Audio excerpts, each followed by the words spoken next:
Une nouvelle session informatique s'offre à vous sur les antennes de la Centrale Radio et Télévision. Madame, Messieurs, bonjour et bienvenue.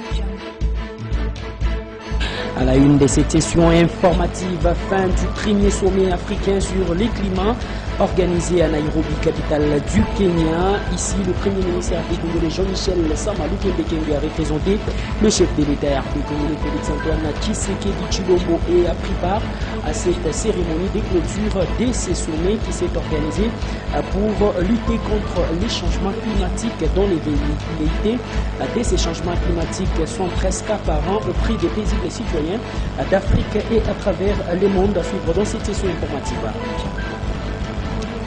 Et Province, Jacques Kabula Katé a accordé une audience dans son cabinet de travail à Didier Randers, qui séjourne dans la capitale du pays, commissaire en charge de la justice à l'Union européenne. La situation économique et politique de la province du pays était au centre des échanges qui ont vécu au gouvernorat des provinces du Haut-Katanga entre le gouverneur Jacques Kabula Katé la journée de ce 6 septembre de l'année en cours et Didier Randers.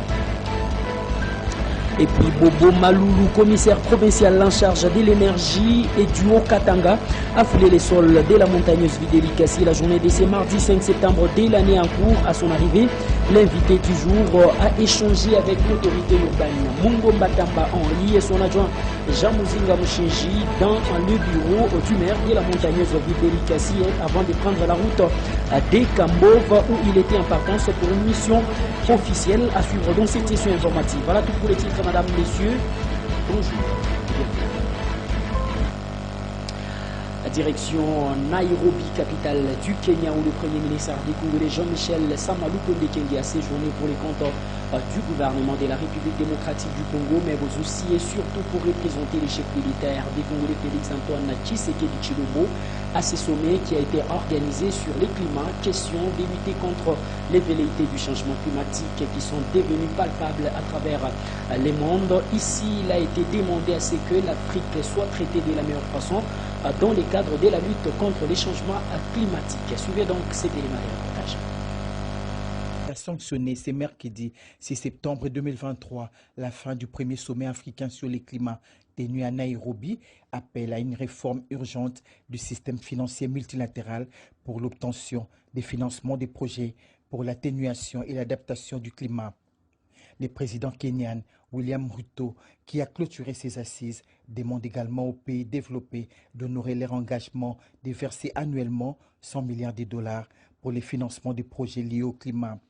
Le Premier ministre et chef du gouvernement, Jean-Michel Sama Lukonde Kyenge, qui a représenté le chef de l'État, Félix-Antoine Tshisekedi Tshilombo, à ces sommets et qui a fait entendre la voix de la République démocratique du Congo comme pays solution au problème mondial des réchauffements climatiques, a salué les conclusions de ces assises tout en mettant un accent sur les défis de la transformation des ressources qui restent à relever.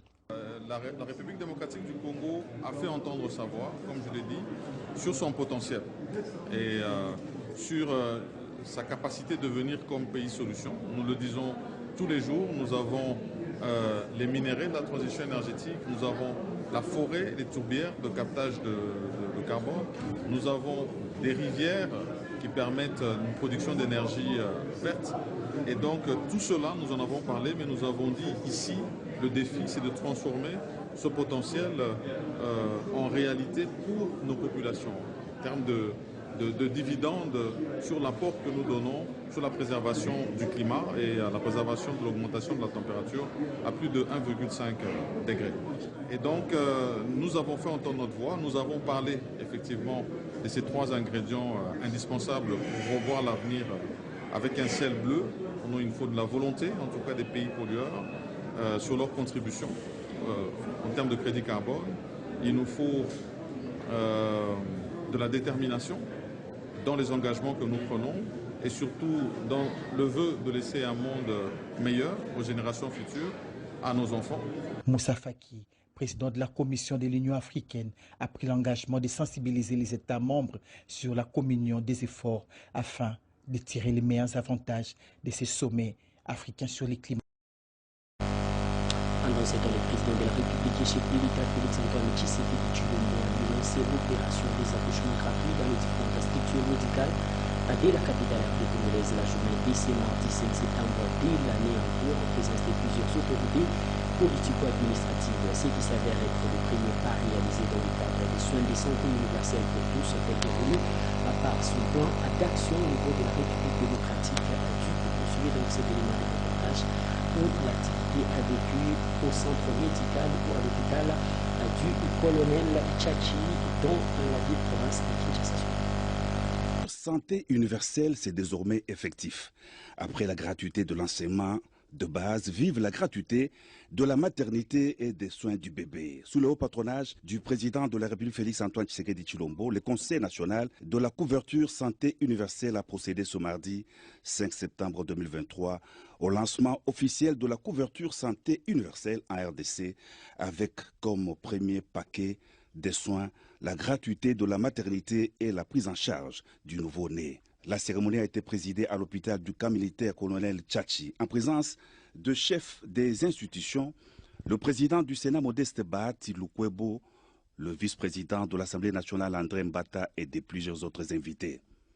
Plus de femmes prises en otage après leur accouchement par manque d'argent, plus de stress de la femme enceinte face aux obstacles financiers causant la mortalité maternelle et infantile. La gratuité de la maternité et des soins du nouveau-né vient pallier aux souffrances des moins nantis.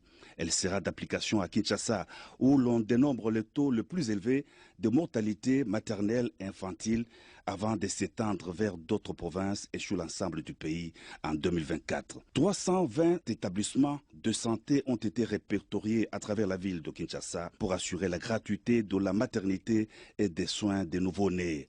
Le gouvernement de la République, qui travaille en partenariat avec la Banque mondiale et l'Organisation mondiale de la santé, a disponibilisé 42 millions de dollars américains. Encore une vision du président Félix-Antoine Tshisekedi Tshilombo qui se matérialise. En ce jour du 5 septembre 2023, je suis heureux d'annoncer le lancement du programme de gratuité des accouchements dans la ville de Kinshasa, qui est le premier paquet de soins de notre mise en œuvre de la couverture santé universelle. Cela signifie que les femmes enceintes, les accouchés et nouveau-nés recevront des soins de santé de qualité gratuitement, sans que les difficultés financières ne constituent un obstacle, et cela sur financement propre du gouvernement. Le choix de Kinshasa a été fait du fait que nous avons conscience que Kinshasa est une ville densément peuplée dont le taux de mortalité maternelle et infantile. Après la caravane qu'il a menée au niveau de la ville-province de Kinshasa, la tête d'une importante délégation de l'Union européenne, Didier Reynders, séjourne déjà à Lubumbashi, capitale du Coupère, où il a été reçu par le gouverneur de province, Jacques Kiaboula-Kadoué, dans son cabinet de travail. La journée dès ce 6 septembre de l'année en cours, les deux personnalités ont échangé sur la situation économique et sécuritaire de la province du Katanga, mais également de la République démocratique du Congo en général. Suivez donc cet élément de reportage. Jacques Kiaboula-Kadoué et Didier Reynders ont longuement échangé sur la situation économique de la province du Haut-Katanga.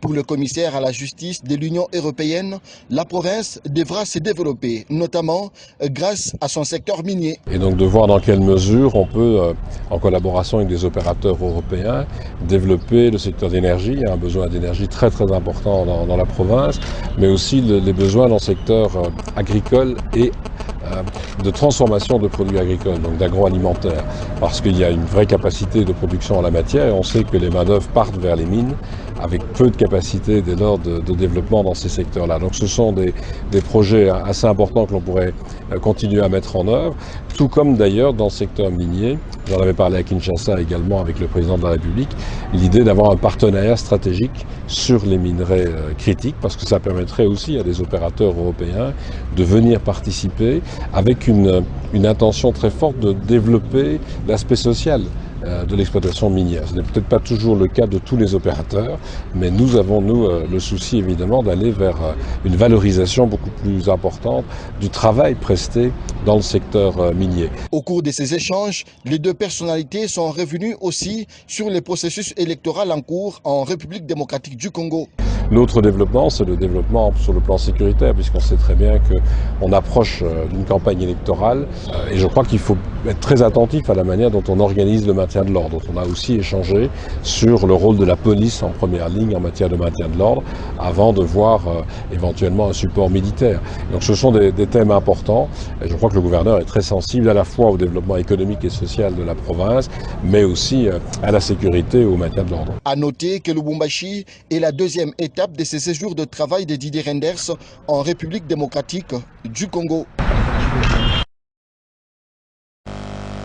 Et puis depuis son avènement à la tête de la province du Haut-Katanga, Jacques Aboulaka a toujours œuvré pour la promotion des artistes comédiens, mais également des artistes en général au niveau de la province du Haut-Katanga. Ces derniers sont allés lui remercier pour ses gestes de générosité qu'il n'a cessé de mener en faveur de l'encadrement de ces artistes de la province du Haut-Katanga. Ces artistes comédiens du Haut-Katanga sont allés auprès de Jacques Aboulaka pour lui témoigner de leur soutien et encouragement dans les efforts entrepris pour le développement de la province et la promotion de la culture et des artistes humoristes. L'autorité provinciale n'est pas seulement autorité, elle est aussi mécène des artistes.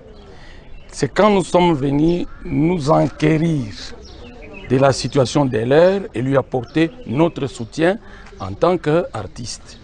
Et aussi, entre nous, ne pas manifester des attitudes d'ingratitude et lui témoigner aussi de notre appui dans tout ce qu'il fait, dans toute sa gouvernance. Voilà. L'autorité a été vraiment très claire. Elle nous a rapporté tout ce qui est arrivé à propos de tous les dossiers qui ont été publiés, malheureusement, sur les réseaux sociaux, sans plus de précision. Nous disons encore une fois merci et surtout courage. La province a encore besoin de lui pour aller de l'avant. À noter que cette rencontre a été une occasion pour les artistes comédiens de remercier l'autorité provinciale pour son implication dans la promotion de la culture en province. Et puis une messe d'action de grâce a été dite en mémoire ou à l'honneur bien évidemment de tous ces magistrats et avocats promis de la paroisse Saint-Éloi au niveau du quartier Makomeno dans la ville de Lubumbashi. La journée de ce mardi 5 septembre de l'année en cours, parmi les personnalités qui ont bénéficié des promotions au sein de cette paroisse figure Madame Gisèle Lingua, promue ministre provincial du genre, femme, famille et enfants, qui a pris part à cette importante cérémonie. Elle qui était avocate et s'est vue élevée au rang des ministres provincial du genre, femme, famille et enfants, ainsi que ses pairs qui ont été promis, soit avocats, soit personnalités occupant bien évidemment les rangs des responsables dans l'avocature au niveau de la province du Haut-Katanga. Et la messe a été dite la journée dès ce 5 septembre de l'année à poursuivre.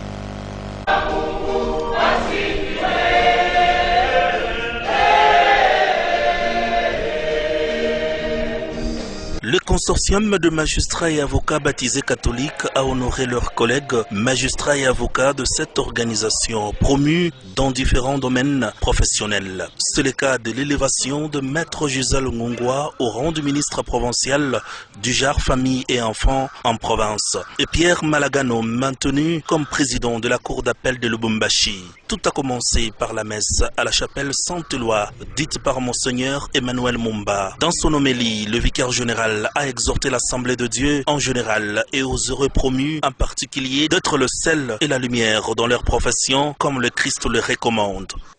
C'est ça qui nous manque au Congo, c'est de donner justice à celui qui mérite, celui qui le mérite. C'est ça qui nous manque. Donc, c'est nous qui avons la clé de démarrer le décollage du Congo. Une fois que chacun où il est prononcera la justice, vous verrez que les choses vont se mettre en place. Si tel justicier fait telle chose qui est correcte, il est emprisonné. Celui qui le remplace fait la même chose. On pourrait en changer ça, mais tous disent la même chose, ce pays va décoller. Après la messe, le Semabag s'est retrouvé dans la salle Monseigneur Kabanga, où en toute fraternité, les membres de cette structure ont fêté l'élévation de ces membres autour d'un verre. Mais bien avant, le président de la cour d'appel de Lubumbashi, Pierre Malagano, a remercié le gouverneur Jacques Aboula Katoué d'avoir jeté son dévolu sur Maître Gisèle Ngongwa comme ministre provincial du genre famille et enfants dans son gouvernement. La messe de ces jours trouve sa justification du fait de l'évaluation de certains parmi nous, élévation bien sûr, aux différents grades au sein de la magistrature, d'une part, et d'autres en politique, particulièrement la nomination de Maître Gisèle Ngongwa en qualité de ministre provincial du genre, famille et enfants. Ne dit-on pas que toute autorité vient de Dieu? En mission de service en dehors de la province, Maître Gisèle Ngongwa a été représenté par son directeur de cabinet, Albertine Kionamukeina. Et puis, les commissaires provinciaux en charge des transports et voies de communication ont rencontré les directeurs provinciaux, bien notamment, de la société, l'agence congolaise des grands travaux au niveau de la province du Haut-Katanga. Celui-ci est allé échanger avec les commissaires en charge des transports et voies de communication sur la question liée au désengorgement des axes Kasumbalesa jusqu'à dans la montagneuse ville d'Elikasi, dont les travaux ont été effectués pour permettre la lutte contre les embouteillages monstres qui rongeaient à ces axes au niveau de la province du Haut-Katanga. Les deux personnalités ont conféré dans les bureaux du travail du commissaire provincial en charge des transports et voies de communication Robert Kawissa la journée de ce mercredi 6 septembre de l'année encore suivie. Reçu en audience par le commissaire provincial au transport Robert Kawissa, ce mercredi 6 septembre 2023, le directeur provincial de l'agence congolaise de grands travaux, Flori Mwamba Chifoumé, est allé faire un compte-rendu sur les travaux qui sont effectués sur les routes Kasumbalesa et Likasi, faisant suite à la recommandation du commissaire provincial de voir les travaux finir avant le début effectif de la saison des pluies. Flori Mwamba est allé annoncer au commissaire provincial en charge des transports le lancement des travaux de signalisation qui est la dernière étape sur la route Kasumbalesa. Sur la route Likasi, plus que 15 km à finir d'ici fin octobre. Bien que la route est complètement achevée, mais la route doit parler. Et pour faire parler la route, il s'agit de faire la signalisation horizontale et verticale. Et ce sont les travaux qui vont commencer dans un plus bref délai. C'est l'assurance que je suis venu donner à l'excellence, monsieur le ministre. Il est satisfait parce que tout se passe comme prévu, mais son souci c'est de voir très rapidement les travaux de signalisation horizontale et verticale être achevés. Une bonne route parle pour permettre aux conducteurs d'éviter des accidents. Et puis, les commissaires provinciaux en charge de l'énergie, Bobo Maloulou, était dans la montagneuse ville d'Elikasi la journée de ce 5 septembre de l'année en cours. Celui-ci a été reçu par le maire de la ville d'Elikasi, Mungo Mbatamba Henri, et son adjoint Jean Mouzinga Mouchinji à l'hôtel de ville d'Elikasi. Les deux personnalités ont échangé sur les raisons de sa présence dans la montagneuse ville d'Elikasi, lui qui était aussi en partance pour les territoires des Cambo. Après cet échange, il a pris certes la route de ces territoires.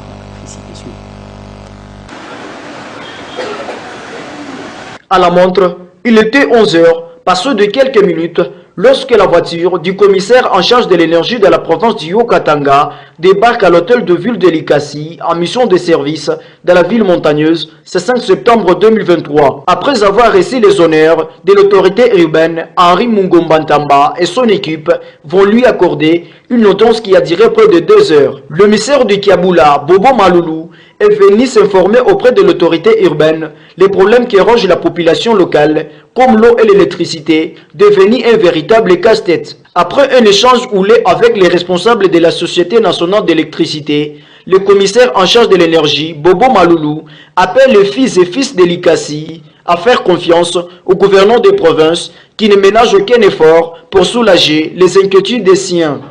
Si vous savez que l'engagement de notre gouverneur, Excellence Jacques Kabulakato, est de faire accroître les taux en desserte à l'énergie sur toute l'étendue de la province du Haut-Katanga. C'est pourquoi nous sommes sur le terrain pour faire l'état des lieux et voir ce que le gouvernement provincial peut répondre à ces différentes difficultés. Elle a promis que l'ère de l'Alliance va arriver à cul de droit. Et puis Jean-Marc Kabunda attendait recevoir avec ses partisans les sorts qui devraient lui être réservés par la Cour de cassation. La journée de ce mercredi 6 septembre de l'année en cours. Cependant, celui-ci doit devoir encore une fois de plus attendre que cette Cour puisse se prononcer dans les tout prochains jours. Question pour lui d'être fixée. Ses partisans gardent toujours l'espoir d'un acquittement de leur leader. Cependant, l'ancien vice-président ou premier vice-président de l'Assemblée nationale vient de totaliser plus d'une année au niveau TGL de la prison centrale de Makala en attendant la décision de justice nationale. La décision tant attendue de la Cour de cassation ne sera pas prononcée avant le 13 septembre prochain. La nouvelle de ce 9e report est venue directement de maître Yassim Selemani, avocat de prévenu Jean-Marc Kabund. Selon une source sûre, la Cour a ajouté 7 jours. Ces dossiers de Kabund déjà suscité de nombreux débats à RDC. Le ministère public a requis une peine de 3 ans contre Jean-Marc Kabund. Cependant, ses avocats ne cessent de marteler que les preuves nécessaires à sa condamnation sont défauts et il espère voir dans les prochains jours Jean-Marc Kabund être acquitté. L'affaire Kabund soulève de nombreuses questions sur la justice et la politique en RDC. Le rendez-vous est donc pris le 13 septembre.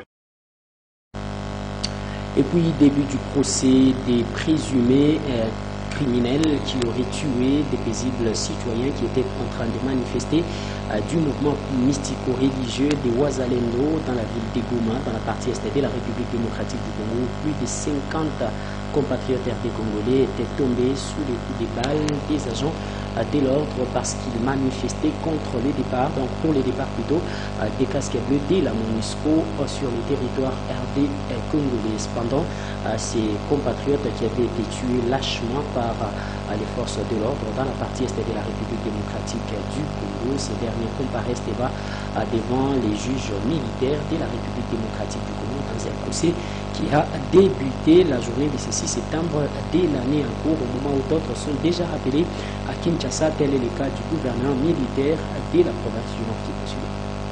Gradés et 4 soldats de l'armée congolaise sont devant la cour militaire de Goma en procédure de flagrance pour répondre à des faits de meurtre d'une cinquantaine de fidèles de la secte Wazalendo à Nyabishongo. Le premier président de la cour militaire de Goma leur lit les griefs retenus contre eux. Émis à votre, je voudrais poursuivre, traduit devant nous, présenté devant la cour, pour avoir donné la mort à 56 personnes, plus de 50 personnes, pour avoir détruit le matériel de l'État. Prévenu Bawili, présent. Vous êtes également poursuivi, présenté devant la cour pour avoir donné la mort à 56 personnes. Du côté de la défense, on estime la procédure irrégulière et oppose ses moyens. Le ministère public qui a déclaré les sites devant prévenus par devant votre auguste cour vous a dit que c'est une procédure en flagrance. Et lorsque vous présentez les faits mis à charge de ces prévenus, c'est-à-dire nous allons tout droit dans la sauce. Mais nous ne voulons pas aller si vite votre honneur, dans la mesure où les faits tels que présentés par l'organe de la loi, mis à charge notamment du prévenu Nikombe, sont des faits très graves. Vu la gravité des faits, une délégation gouvernementale a été dépêchée sur place et elle suit ce procès en flagrance. Dans l'entretemps, le gouverneur militaire Constant Dima a été rappelé à Kinshasa. Et puis l'ensemble pour la République de Moïse Katumbi Tchapouya à travers le secrétariat général de cette importante formation politique de la République démocratique du Congo demandait aux paisibles citoyens de la République démocratique du Congo de laisser la MONUSCO continuer à œuvrer en République démocratique du Congo parce que la RDC a encore besoin des casques bleus de la MONUSCO, d'où ils en appellent aux compatriotes RD congolais à plus de patience pour laisser ces derniers œuvrer encore une fois de plus sur les sols RD congolais qui a plus que jamais besoin de retrouver la paix. C'est ce qu'a dit Dieudonné Bolingue Tenge la journée de ce 5 septembre de l'année en cours que je vais suivre dans cet extrait. Les flou persistent dans les salons de la classe congolaise au sujet de la mission des Nations Unies en RDC. Si plusieurs Congolais ont opté le choix d'un départ imminent de cette formation présente sur les sols congolais près de 3 décennies avec comme mission principale de restaurer la paix dans la partie est du pays. Les voix se sont levées à travers toute la République pour dénoncer l'inaction de la MONUSCO. L'attaque récente qui s'est produite à Goma ôtant la vie à plus de 30 civils, ce qui a rendu furieuse la population de Goma pour ces énièmes massacres enregistrés. La formation politique de Moïse Katumbi Chapwe a d'abord commencé par décrier l'attaque sanglante par les billets du secrétaire général de Ensemble pour la République. Le parti de Moïse s'oppose à un départ accéléré de la force de la MONUSCO, estimant que le moment n'est pas opportun, la sécurité des civils n'est pas assurée. La MONUSCO est venue ici pour nous aider d'une certaine manière. Elle n'a pas été parfaite, mais nous sommes tous d'accord que sans elle, il y a eu des virages que nous aurions négociés de façon tout à fait chaotique dans ces pays. Et lorsque nous demandons à la MONUSCO de se retirer de notre pays, elle n'a pas vocation à habiter ici interminablement. Nous devons aussi considérer que est-ce que nous avons déjà la maîtrise de notre situation sécuritaire? Et si les gens devaient manifester contre la MONUSCO, on ne peut pas nous dire que la République n'avait pas les moyens d'encadrer cette manifestation. Parce que si la République se sert de cette manifestation ratée comme une nouvelle justification pour demander à la MONUSCO de plier bagage, il y a un risque que certains n'accusent les officiels congolais d'avoir orchestré ça pour justement sortir ce genre de propos. Le 4 septembre, une équipe gouvernementale a été dépêchée à l'Est pour tenter de comprendre les circonstances de cette attaque. Place à présent, rappel des titres. Clôture du sommet africain sur le climat au niveau de Nairobi, capitale du Kenya. Lequel sommet a connu la participation du Premier ministre des Congolais Jean-Michel Samalou Konde Kenge, qui a représenté les chefs de l'État des Congolais. Félix-Antoine Tshisekedi Tshilombo a ses tout premiers sommets sur les changements climatiques à travers le monde. Cependant, la RDC a fait entendre sa voix au cours de ces sommets qui voudrait que l'Afrique soit traitée de la meilleure façon par la communauté internationale pour sa participation dans les cadres de la lutte contre les changements climatiques. Et puis le gouverneur des provinces, Jacques Aboula Kato, a lui reçu la journée de ce 6 septembre de l'année en cours dans son cabinet de travail. La forte délégation de l'Union européenne conduite par les commissaires en charge de la justice, Didier Randers, dans la ville de Lubumbashi. Les questions économiques mais également sécuritaires pour la province, mais également la République démocratique du Congo étaient au centre des échanges qui ont vécu au niveau du cabinet de travail du gouverneur des provinces, Jacques Aboula Kato, la journée encore une fois de plus de ce 6 septembre de l'année en cours. Et puis les commissaires en charge de l'énergie au niveau de la province du Haut-Katanga, Bobo Maloulou, était de passage dans la montagneuse ville de Likasi la journée de ce 5 septembre de l'année en cours, et il a été reçu par le maire de la ville, Mungomba Tamba Henri, et son adjoint Jean Muzinga Mochenji au niveau de l'hôtel de ville de Likasi. Ils ont échangé pendant quelques heures avant que ces derniers ne puissent prendre la route de Kambov, où ils se rendaient en mission de service pour le compte du gouvernement provincial du Haut-Katanga. Madame, Messieurs, voilà donc ce qu'a constitué l'essentiel de cette session informative sur les antennes de la Centrale Radio et Télévision. Si vous l'avez aimé, dites donc merci à la grande équipe rédactionnelle de votre chaîne. Quant à moi, vous me retrouverez très prochainement avec le même réel plaisir de vous servir. Ali Kassi et ses encadrures à tous, mais également toute agréable et bonne suite de mon programme chez vous.